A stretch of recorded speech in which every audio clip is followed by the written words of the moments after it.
하고 기온도 올라가고 이제 여름이 다가온 것 같습니다. 지난 한 주간을 또 건강하도록 지켜주시고 또 아버지의 전을 찾을 수 있도록 인도하여 주신 하나님께 감사를 드립니다. 이 예배 안식일을 기억하여 함께 하신 우리 성도님들 진심으로 환영합니다. 또 우리 정은주 집사님 먼 여행 안전하게 잘 다녀오셔서 또 함께 해주셔서 감사합니다. 오늘 저희가 함께 살펴볼 말씀은 열왕기상 17장입니다. 이 17장을 본문으로 인생의 시내가 마를 때라는 제목으로 함께 하나님의 말씀을 나누겠습니다. 말씀을 시작하면서 잠시 다 함께 머리 숙여 기도하겠습니다.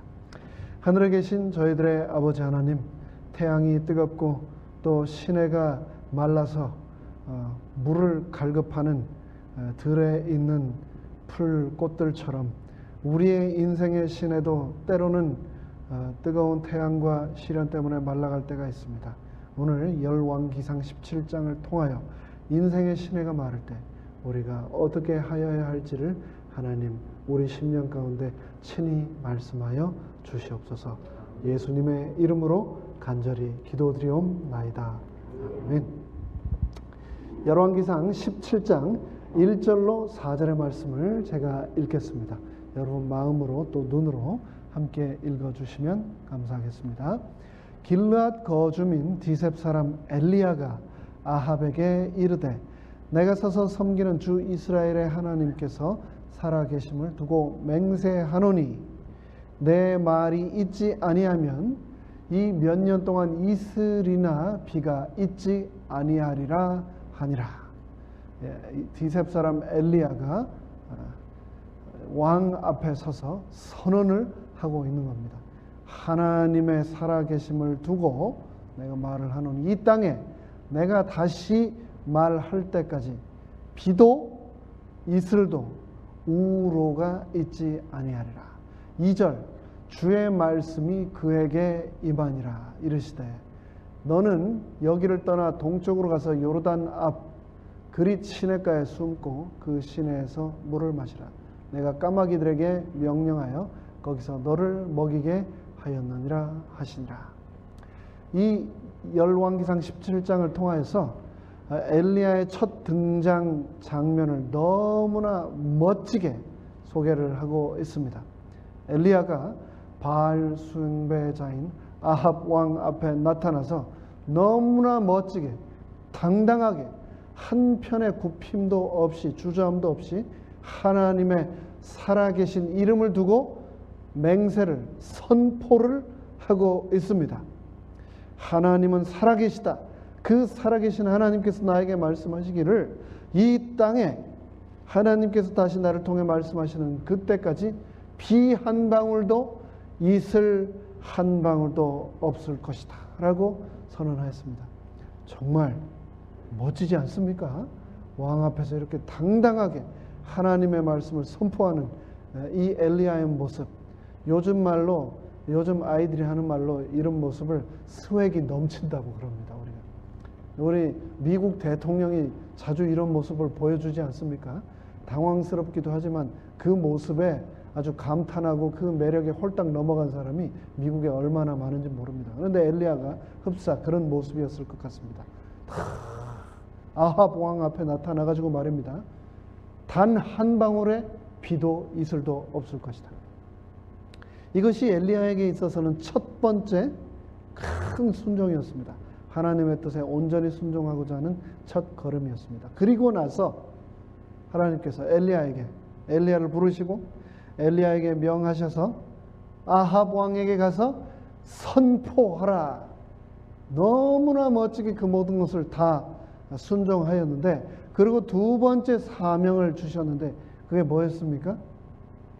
2절 주의 말씀이 그에게 임하니라. 두 번째 명령을 하나님께서 임하십니다. 뭐라고요?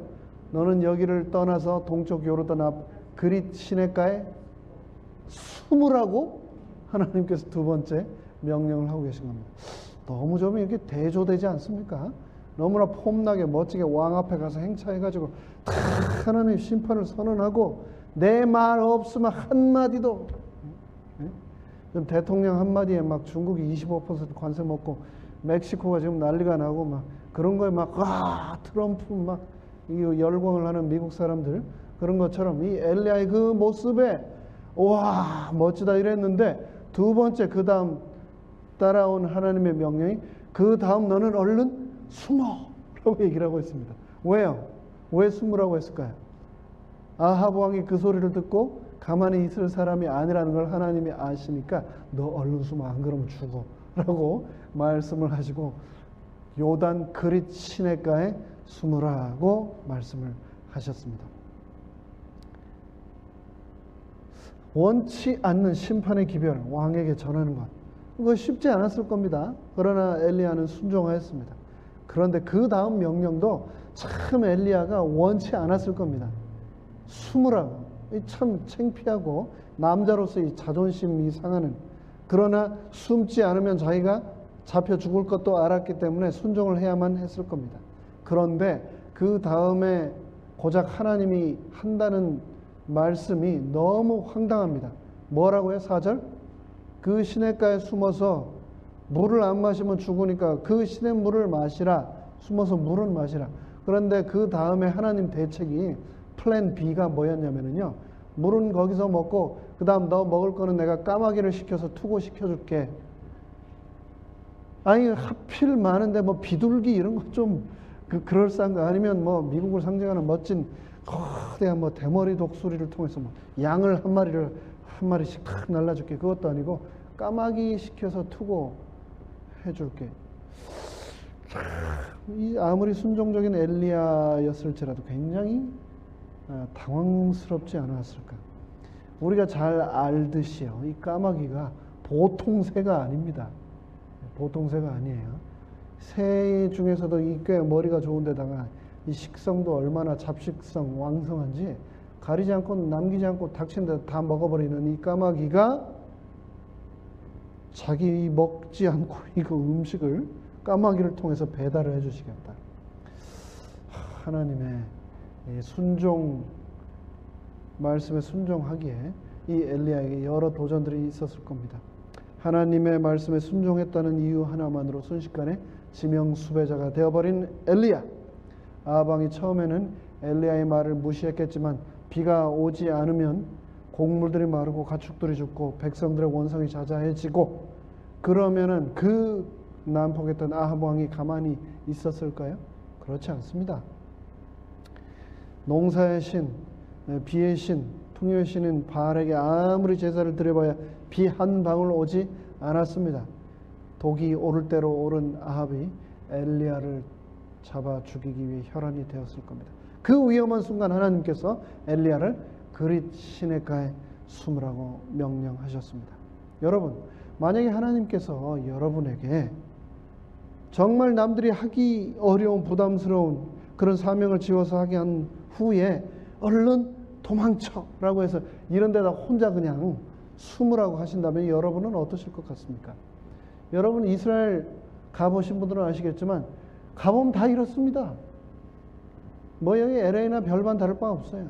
산에 나무 한 그루 없고 아무것도 없는 이런 어디 산꼭대기에 어디서 졸졸졸 나오는 그 그릿 시냇물 이렇게 떠먹고 하루 두 번 오는 까마귀만 하루 종일 바라보고 있는 겁니다. 아무 그 어떤 사람과의 컨택도 없이. 네? 여러분 감옥 갔다 와 보신 분 혹 계신지 모르겠습니다만 저는 안 가봐서 모르겠는데 갔다 온 사람들 얘기를 들어보면 감옥에서 제일 힘든 게 독방이라고 그러대요. 독방. 혼자 이 사람과의 모든 것을 차단하고 그 콘크리트 속에 가두어 놓으면은 많은 사람들이 나중에 정신병적인 증세를 일으킨답니다. 사람들도 그렇지만 이제 사람과 비슷하다고 하는 원숭이 같은 걸 실험하려고 독방에다가 가둬 놓으면 이틀만 되면 원숭이가 막 이 미친 그런 발작적인 행동들을 한다고 그래요. 근데 하나님이 뻥 트인 독방, 사람 인적 하나 없고 그 누구도 만날 사람도 없는 이 산 속에 허허 벌판 사막 한가운데 엘리야를 고립시켜 놓으시고 하루에 2번 까마귀만 기다리게 하늘만 바라보며 살도록 그 어느 때보다도 고독하고 외로운 시간을 하나님께서는 엘리야에게 내리셨습니다. 그 시간이 엘리야에게는 세상에서 가장 힘든 시간, 가장 외로운 시간, 고독한 시간, 또 혼자라고 하는 두려움의 시간이었음이 분명했고, 동시에 이스라엘 백성들에게는 하나님의 말씀을 전달해 주는 선지자가 없는 선지자의 공백의 시기, 그러므로 하나님의 말씀이 전혀 그들에게 임하지 않던 말씀의 공백, 세상으로부터 하나님으로부터 완전히 고립된 죄악의 독방에 갇혀있는 시기를 이스라엘 백성들은 동시에 살아가고 있었을 것입니다. 실제적인 기근, 또 그와 동시에 하나님의 말씀의 기근, 그러므로 사람들에게 임한 영적인 기근의 시간을 엘리야와 아합 왕과 모든 이스라엘 백성들은 보내고 있었습니다. 그릿 시내가의 시간, 그것은 엘리야에게 하나님과의 관계 외에는 모든 것으로부터 완전히 단절된 상태였습니다. 엘리야는 거기에서 철저히 하늘만 바라보는, 하나님의 음성만 기다리는 그런 시간을 보낼 수밖에 없었습니다. 예레미야가 3장 28절에 보면 그가 홀로 앉아서 잠잠하면 그분께서 그것을 그에게 지게 하셨기 때문이라 라고 말씀을 하고 있는데, 하나님께서는 마치 엘리야가 그랬던 것처럼 우리도 인생을 살아가다 보면 정말 이 세상에 그 누구도 없고 나 혼자라고 느끼게 되는 그런 고독의 시간을 우리 인생에서 가끔 허락하시는 것을 우리가 경험할 수 있습니다. 그런데 그러한 시간을 하나님께서 허락하시는 목적은 그러한 시간을 통하여서 우리가 주님만을 바라보고 주님과만 교제를 하는 법을 우리가 배우도록 하나님께서 그러한 시간을 특별히 우리에게 허락하신다라는 것을 우리가 기억해야 하겠습니다. 감옥 생활, 특별히 독방 생활을 한 정치인들이 있습니다. 그런데 그 사람들 중에 어떤 사람들은 독방에서 너무나 힘들고 외로웠다라고 하는 사람들도 있는데, 나중에 그 사람들이 감옥에서 나와가지고 정치 생활을 하면서 그 독방에서의 시절이 너무나 그립다. 그것은 독방이 아니라 내가 세상에서 원하는 모든 책들을 다 읽을 수 있는, 세상의 모든 것들을 배울 수 있는 특별한 축복의 시간이었다. 이렇게 얘기한 사람들이 있잖아요. 우리 인생도 마찬가지입니다. 하나님께서 그런 고독의 시간, 홀로 앉아서 잠잠할 수밖에 없는 그런 시간을 주신 이유는 그 시간을 통해서 절대적인 고독을 통해서 하나님만 만나는 축복을 우리가 경험하도록 하나님께서 우리에게 특별한 허락의 시간이라는 것을 기억해야 되겠습니다. 하나님께서 우리를 외로운 그릿 시냇가로 인도하실 때 주님만을 바라보고 신뢰하고 주님의 손길만을 우리가 사모할 수 있게 되기를 간절히 바랍니다. 그 다음으로 그릿 시냇가의 훈련은 우리에게 또 어떤 훈련인가? 고독의 시간이지만 하나님과의 교제를 위한 훈련의 시간, 그릿 시냇가의 시간, 그 시간은 또 두 번째로 우리에게 그 시간을 통해서 우리가 먹고 사는 문제에 관하여 모든 것을 하나님께 전적으로 의지해야 한다라는 것을 하나님께서는 우리에게 말씀을 하고 계십니다. 하나님께서 엘리야에게 까마귀를 통하여서 빵과 고기를 공급하여 주셨습니다. 성경에 보면 다른 새보다도 유독 이 까마귀는 조금 친숙한 새입니다. 처음 어디에서 등장했죠? 노아 방주에서 까마귀가 등장을 했습니다. 노아가 방주에서 까마귀를 날려보냈었죠. 까마귀가 아까 말씀드린 것처럼 이 식성이 잡식성이고 특별히 죽은 동물의 사체를 먹는 굉장한 포식자이기 때문에 절대 먹는 것을 남기거나 나누는 새가 아닙니다. 그런 새가 음식을 날라 주었다. 이것은 하나님의 기적과 특별한 섭리가 아니고서는 일어날 수 없는 일이지요. 그것을 엘리야는 그 일을 날마다 광야의 이스라엘 백성들이 하나님이 내리신 만나를 먹었던 것처럼 이 엘리야는 그릿 시내가에서 날마다 까마귀를 통하여서 만나를 받아먹는 시간을 보냈던 겁니다. 하나님께서는 모든 생활의 근원이 차단된 그릿 시내가 같은 곳으로 우리를 인도하실 때가 있습니다. 그곳에서 하나님께서는 이 인생의 먹고 사는 문제를 하나님을 믿고 우리가 절대적으로 신뢰하지 않으면 우리는 그것을 결코 해결할 수 없다라고 하는 교훈을 하나님께서는 우리에게 주기를 원하십니다. 하나님께서는 아담 이후로 사람이 땀을 흘려야만 먹을 수 있다라고 말씀을 하셨고, 또 데살로니가후서 3장 10절을 통하여 사도 바울을 통해서 말씀하신 것처럼 일을 하지 아니하려거든 먹지도 말라. 분명히 우리에게 노동의 신성한 의무를 주셨고 분명히 일을 하여야 한다라고 말씀을 하셨습니다. 하지만 우리가 기억해야 할 것은 노동을 통하여서 내가 먹을 것을 내가 해결하는 것 같지만 우리가 먹고 살기 위해서 열심히 일하는 것보다 더 기본적인 것은, 더 근본적인 것은 하나님의 뜻이다. 내가 지금 먹고 사는 것, 내 집에 먹고 살 것이 냉장고와 또 팬트리에 들어있는 것은 내가 잘나서 내가 일을 해서 내 능력이 탁월해서가 아니라 하늘 아버지께서 나를 돌보시기 때문이다 라는 것을 하나님께서는 우리가 기억하기를 원하신다는 겁니다. 그래서 우리가 먹고 사는 문제, 더 나아가 돈, 모든 경제적인 재정적인 문제에 있어서 오직 하나님을 신뢰하기를 하나님께서는 원하고 계십니다. 예수님께서 이 땅에 계신 동안 마귀에게 시험을 받으실 때 첫 번째 받으셨던 시험이 바로 돌을 뭘로? 빵으로, 떡으로 만드는 시험을 받으셨습니다. 예수님께서 사람이 떡으로만 사는 것이 아니라 하나님의 입에서 나오는 모든 말씀으로 산다고 분명히 말씀하셨습니다. 이 말씀을 우리가 다시 한번 기억하고 가슴에 새기게 되기를 간절히 바랍니다. 하나님께서는 믿음의 사람을 훈련하실 때 반드시 이 돈의 문제, 먹고 사는 문제로 시험을 주십니다.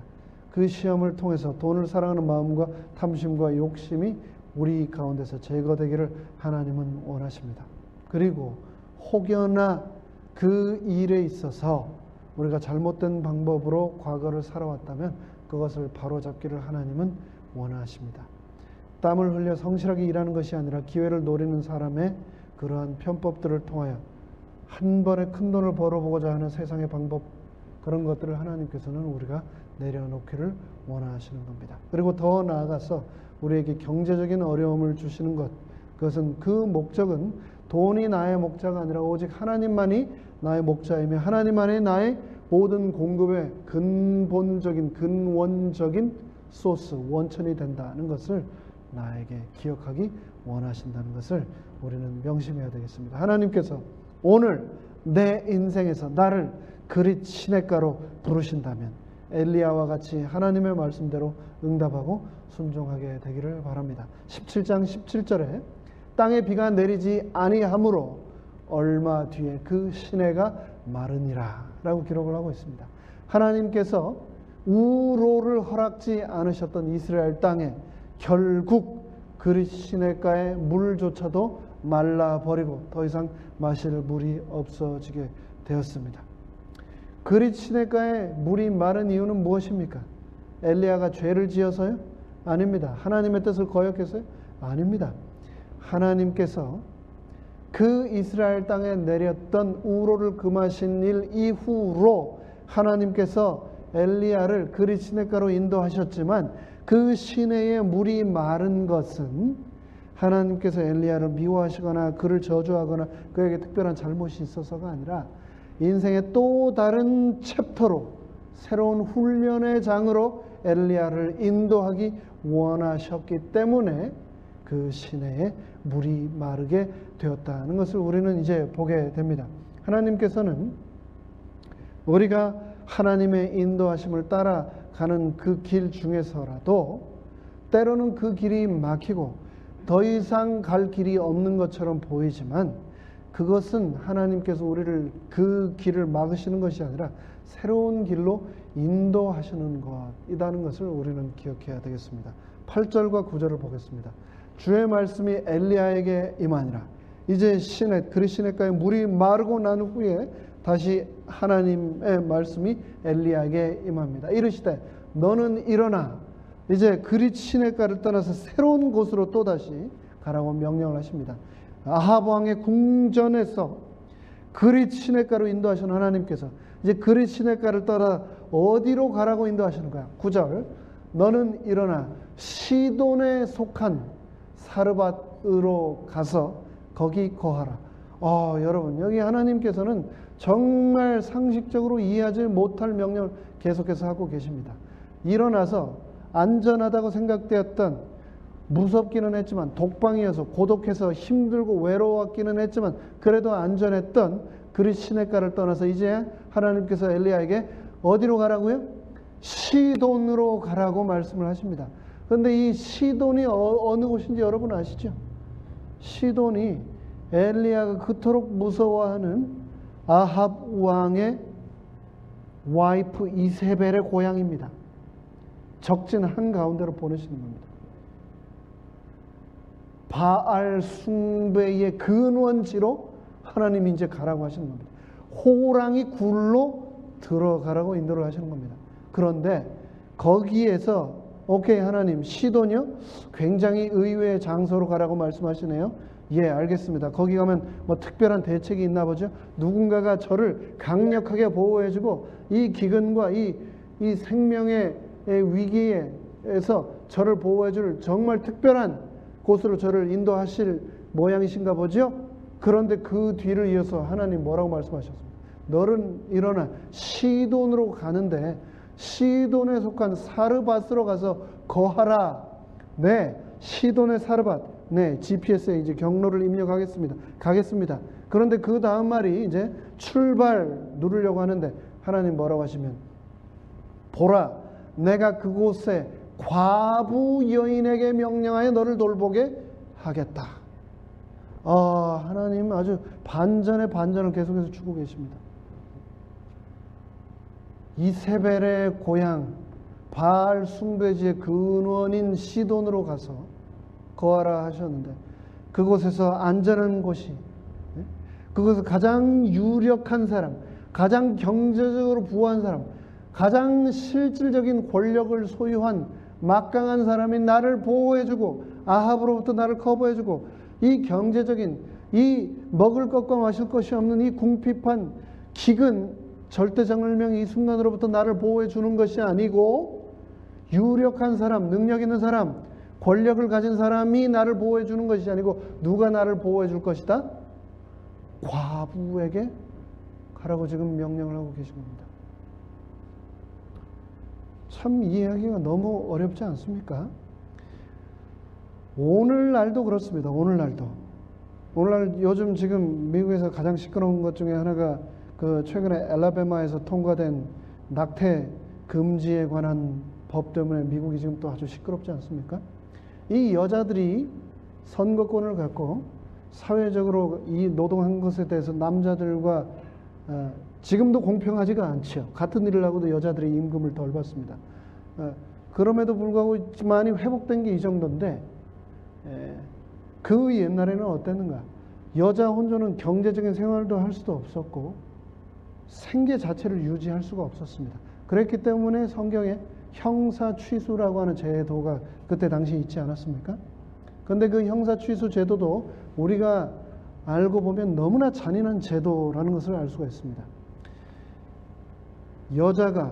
남자가 죽으면 그 문중에 있던 재산을 도로 그 집안으로 가져가기 위해서 그 여자의 죽은 남편의 형제 중에 한 명이 함께 해서 아들을 낳고 그 아들을 통해 그 재산을 가져오기 위해서 뺏기지 않기 위해서 문중으로 도로 복귀시키기 위해서 형사취수라고 하는 제도를 통해 여자에게는 단 한 푼도 재산을 주지 않고 완전히 다 끝까지 거머쥐는 너무나도 가부장적이고 부족장제, 남성 중심적인 이 시스템이 바로 성경시대의 문화였습니다. 그런데 우리가 이제 나중에 살펴보면 알겠지만 이 과부 여인에게 남편은 죽어서 너무나 어려웠지만 이 여인에게 누가 있었습니까? 아들이 하나 있었죠. 아들이 있으면 그 아들이 있다는 이유 하나 때문에 형사취수 제도에 도움도 받지도 못하고 경제적인 그 어떤 후원도 받지 못하는 아주 이 경제적인 삶의 이 사각지대에 넘겨져서 절대 빈곤에 허덕일 수밖에 없는 상태의 여인이 바로 이 시돈 땅의 사르밧 과부 여인이었습니다. 그런데 하나님께서 엘리야를 누구에게 보내신다고요? 바로 그 여자에게, 과부에게. 남편이 있지도 않고 아들이 장성해가지고 경제적인 활동을 하는 것도 아닌 어린 아들이 있는 그 과부에게 보내겠다라고 말씀을 하고 계신 겁니다. 훈련 그 자체는 정말 결코 즐겁지 않습니다. 여러분 아침에 저녁에 운동을 하시다 보면 내가 오늘은 동네를 한 바퀴 돌고 내일은 동네를 두 바퀴 돌고 모레는 동네를 세 바퀴 돌고 점점 훈련이라는 것은 강도를 높여가는 것 아닙니까? 그런데 여러분 그렇게 언제까지 계속해서 강도를 높여서 할 수 있습니까? 아닙니다. 내가 오늘은 계단을 2000개 올라가야지. 내일은 2100개 해야지. 올해는 2200개, 2300개. 근데 계속 그렇게 됩니까? 아니요. 일정 내 체력의 한계에 이르면요. 2000개에서 2001개도 못 갑니다. 힘들어서. 2000개를 하기는 그 유지하는 것도 쉽지가 않다고요. 훈련이라는 게 그렇습니다. 음악의 거장들이, 피아노를 치는 사람들이 연습을 어제와 똑같은 수준으로 오늘 그냥 치는 것은 그냥 복습이지 훈련, 성장이 아닙니다. 그보다 더 성장하기 위해서 얼마나 집중하고 얼마나 필요한 훈련을 해야 되는지 모릅니다. 운동하는 사람들도 마찬가지죠. 학문을 연구하는 사람들도 마찬가지입니다. 어제와 똑같은 것이 아닌 어제보다는 더 성장되고 더 나아가고 더 진보한 결과물을 얻기 위해서 하는 것, 그것이 훈련이고 단련입니다. 그런데 그 자체가 얼마나 힘든지 모릅니다. 그 자체를 좋아하는 사람은 별로 없습니다. 그럼에도 불구하고 우리에게는 훈련이 필요합니다. 어제와 똑같은 믿음, 때로는 어제보다 못한 조금 후퇴한 믿음, 하나님께서는 그거를 원치 않으시는 겁니다. 하나님께서는 훈련을 통하여 연단을 통해서 우리가 정금같이 예수님 앞에 나아가고 예수님의 성품과 형상을 닮아가기를 원하시는 겁니다. 우리가 만약 오늘 인생의 그 훈련, 그래서 오죽하면 훈련 앞에 제일 많이 붙는 단어가, 비유의 단어가 지옥 같은 훈련이라고 하는 단어겠습니까? 그런 훈련 가운데 혹 내가 있다면 하나님께서 나의 인생에 불필요한 불순물을 제거하시고 나를 다듬어 완성품으로 만들어 가고자 원하시기 때문에 나에게 이런 시간을 허락하신 것이다 라는 것을 기억해야 하겠습니다. 이 훈련을 통해서 우리는 때로는 고난을 겪기도 하고 또 오해를 받기도 하고 비방을 당하기도 하고 또 훈련 때문에 상처나 슬픔, 억울함을 우리가 경험할 수도 있습니다. 그러나 그 훈련 너머에, 그 연단의 시간 너머에서 내가 그것을 극복하고 전진해 나오기를 기다리고 계신 하나님이 그 훈련, 고난 너머에 계시다는 것을 기억해야 하겠습니다. 10절입니다. 이에 그가 일어나, 엘리야가 정말 자신의 상식으로는 너무나 이해하기 어려운 하나님의 명령을 받들고 일어나서 그레시네가를 떠나 사르밧으로 출발을 했습니다. 사르밧으로 가서 도시의 문에 이를 때에 보라, 그 과부 여인이 거기서 나뭇가지를 주우므로 정말 하나님께서 가자마자 누구를 만나게 하셨습니까? 한 여인을 봤는데 알았을 겁니다. 하나님이 저 과부를 얘기하신 거구만. 그리고 과부는 어땠을까요? 어디서 처음 보는 산에서 갑자기 나타난 사람이 물 달라고 하는 소리를, 하나님이 저 사람 얘기하셨구만. 나보고 가면 밥 좀 챙겨 먹이라고 하는. 딱 알았을 겁니다. 두 사람이. 그때 아이디도 없고 이름도 전혀 서로 몰랐을 텐데 보는 순간 서로 안 거죠. 그가 그녀를 불러 이르되 원하건대 그릇에 물을 조금 가져다가 내게 마시게 하라. 처음 보는 사람이 물 달라고. 그것도 가뭄에. 근데 11절에 그녀가 그것을 가지러 갈 때 그녀가 아는 거죠. 하나님이 사르밧 과부에게 나타나셨습니다. 그렇죠? 9절에서 먼저 나타나신 거예요. 하나님이 그 여자를 통해서 미리 나타나서 말씀하시고 엘리야를 보내겠다고 준비시키신 거죠. 물 달라고. 아휴, 하나님이 얘기한 사람이구만. 그래서 물을 가지러 이제 가는데, 나뭇가지를 줍다가 물을 가지러 가는데 뒤통수에다 대고 엘리야가 뭐라고 합니까? 뒤통수에다가 가서 빵도 좀 가져오게.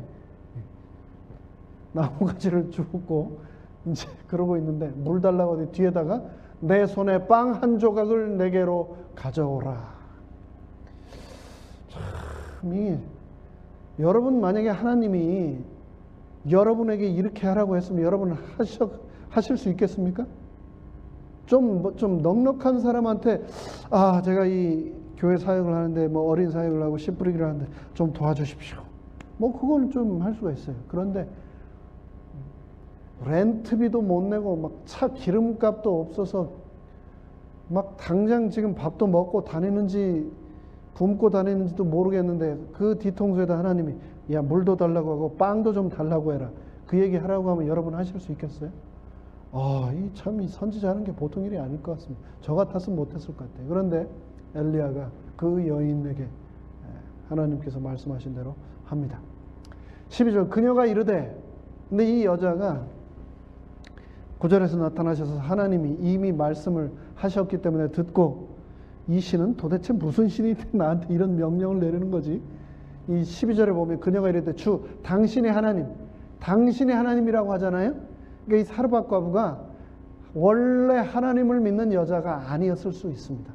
내 하나님이 말씀하시기를, 당신의 하나님, 엘리야한테 당신 하나님이 나한테 나타나서 말을 하셨는데 당신의 하나님이 뭐라고 얘기를 했냐면은 당신 나타나면 잘 대접하고 마실 것도 주고 먹을 것도 주라고 했는데 사실은 하나님이 얘기를 해서 내가 듣긴 들었지만 내 형편이 어떤지 내가 얘기 좀 하겠습니다. 내게는 납작한 빵이 없고 다만 통에 가루 한 움큼 병에 기름이 조금 있는데 보소서 내가 지금 나뭇가지 줍고 있죠. 내가 요거 주워가지고요 나와 내 아들을 위해 그것을 차려서 먹고 이제 둘 다 그냥 누워서 죽을 때만 기다리려고 그러고 있는 겁니다.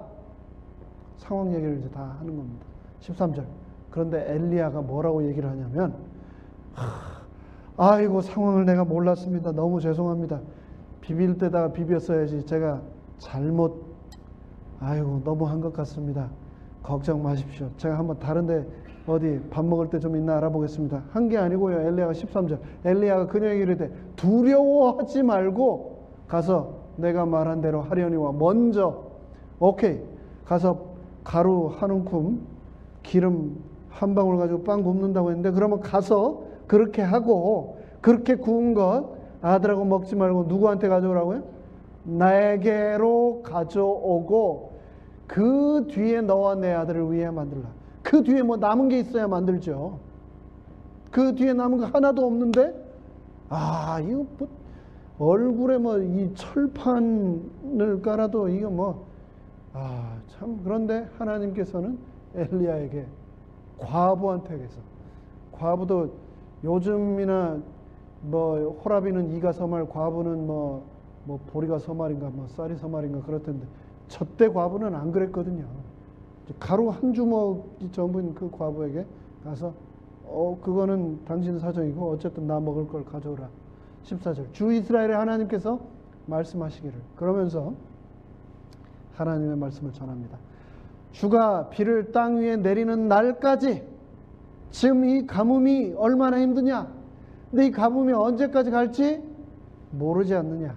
하지만 하나님께서 분명히 말씀하시기를 이 땅 위에 비가 내리는 그 날까지 너의 그 가루통에서 밀가루가 떨어지지 아니하고 너의 기름병에 기름이 마르지 아니하리라. 이거 엘리야가 믿고 말했을까요? 그냥 한번 해본 말일까요?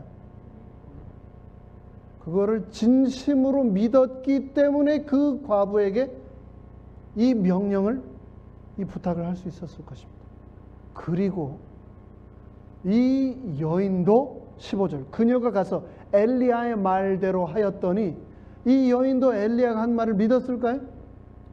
이 가뭄이 끝나는 그 날까지 이 이스라엘 땅에 비가 떨어지는 그 날까지 내 가루통과 기름통에 먹을 것이 떨어지지 않을 것이다 라고 한 엘리야 말을 이 여인도 믿고 그대로 행하였습니다.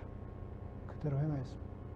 15절 그녀와 엘리야와 그녀의 집이 여러 날 먹었으나 16절 주께서 엘리야를 통하여 친히 하신 말씀대로 가루통이 고갈되지 아니하고 기름병이 마르지 아니하니라. 아멘. 우리가 하나님 이러다 제가 정말 죽을 것 같습니다. 정말 이러다 끝날 것 같습니다.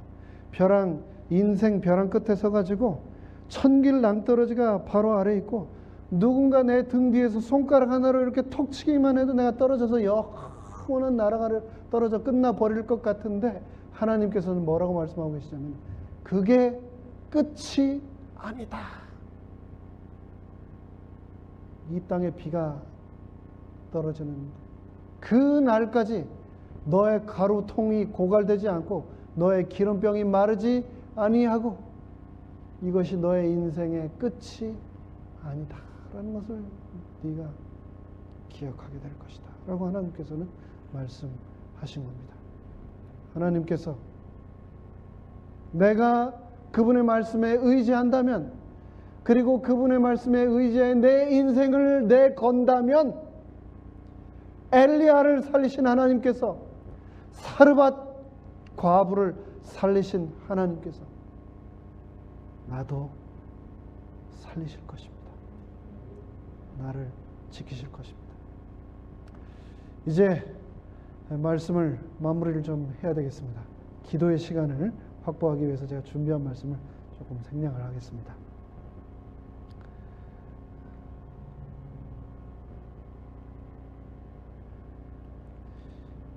17장 24절의 말씀을 보겠습니다. 그 이후에 또 다른 아합 왕 앞으로 인도하셨던 하나님이 두 번째 스테이지 2 그릿 시냇가로 인도를 하셨죠. 그 다음에 스테이지 3 사르밧 과부에게로 인도를 하셨습니다. 그런데 하나님 저 이 정도면 할 만큼 한 것 같습니다. 저 좀 이제 그만 내버려 두십시오 할 것 같은데 스테이지 3가 끝이 되셨습니다. 스테이지 4의 이야기가 그 다음 등장을 하죠. 17장에 그렇게 하루하루를 살아가고 있는데 과부의 유일한 희망이었던 아들이 죽고 맙니다. 그리고 이 과부가 뭐라고 합니까? 하나님을 원망하고 이 엘리야 선지자를 원망을 합니다. 그리고 스스로 내가 도대체 무슨 죄를 지었던가? 하나님이 나를 심판하시는구나. 그러면서 온갖 자기를 스스로를 이렇게 한탄하면서 스스로의 이 죄 때문이라고 하는 그 괴로움에서 벗어나지 못하고 있는 장면이 등장합니다. 때로 우리 인생에 정말 우리가 감당하기 어려운 그런 인생의 시련들이 다가옵니다. 제가 일전에 있던 한 교회에서 교회를 거의 잘 안 나오시던, 제가 꽤 오래 있었는데 몇 번 못 봤으니까 교회를 거의 안 나오신 거죠. 그 젊은 여집사님 한 분이 정말 힘든 시간을 보내고 있었습니다. 결혼을 해서 중년의 나이가 넘었는데 자녀가 없었어요, 그 집에. 근데 언니네 딸아이. 그러니까 자기는 자식이 없지만 언니의 딸아이를 거의 자기 아이처럼 어려서부터 생각하고 그 아이가 태어났을 때, 유치원 졸업할 때, 그 아이가 고등학교 졸업할 때, 또 대학 들어갈 때 그 아이의 엄마처럼 언니의 아이를 늘 그렇게 대해오던 그 여집사님이 어느 날 너무나 힘들어 하셔서 가봤는데 왜 그러신가 봤더니 그 아이가 자기는 자식이 없지만 친딸처럼 생각했던 언니의 그 아이가 금요일 저녁에 친구들하고 늦은 밤 배회를 하다가 집으로 돌아가는 길에 중앙선을 넘어온 차와 부딪혀서 그 자리에서 즉사해서 죽고 말았습니다. 그런데 그 집사님이 흠없이 울면서 뭐라고 얘기를 하셨냐면, 내가 교회를 안 나가고 내가 교회를 안 나가면서 그 아이를 계속 교회 데리고 다니지 않아서 금요일 밤 그 시간에 그 아이가 방황하다가 그 길에서 죽어버리고 말았다고. 하나님이 내 죄를 심판하시고 내 죄 때문에 죄 없는 그 조카 아이가 죽게 되었다고 하면서 정말 정말 힘든 시간을 보내셨습니다. 거기서 벗어나지 못해. 죄책감. 이 과부, 사르밧 과부가 그런 죄책감에 시달렸을까요? 함께 있었던 엘리야가 그런 죄책감에 시달렸을까요? 누구나 다 그런 큰 고통들이 임하면 나 때문에, 나의 죄 때문에 이것이 이르러 왔다라고 생각을 할 수밖에 없습니다.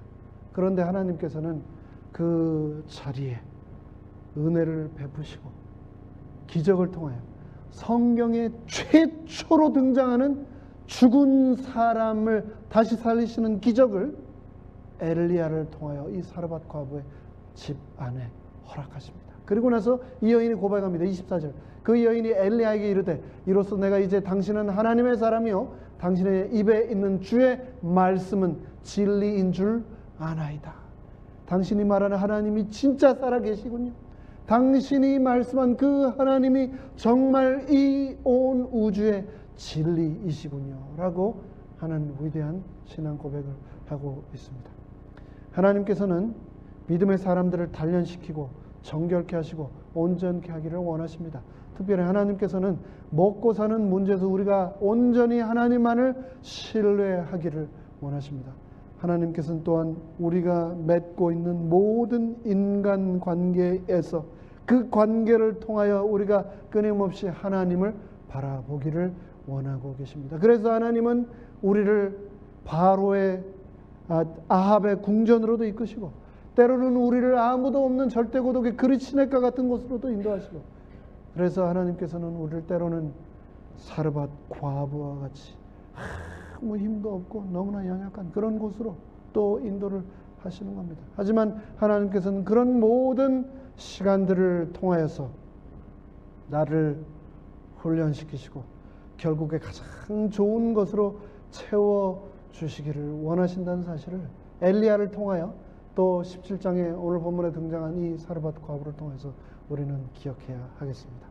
그리치네가에서 엘리야와 함께 하셨던 하나님, 그리고 사르밧 땅에 엘리야와 그 과부와 함께 하셨던 하나님을 잊지 않는 우리 모두가 되기를 간절히 바라면서 말씀을 마치겠습니다.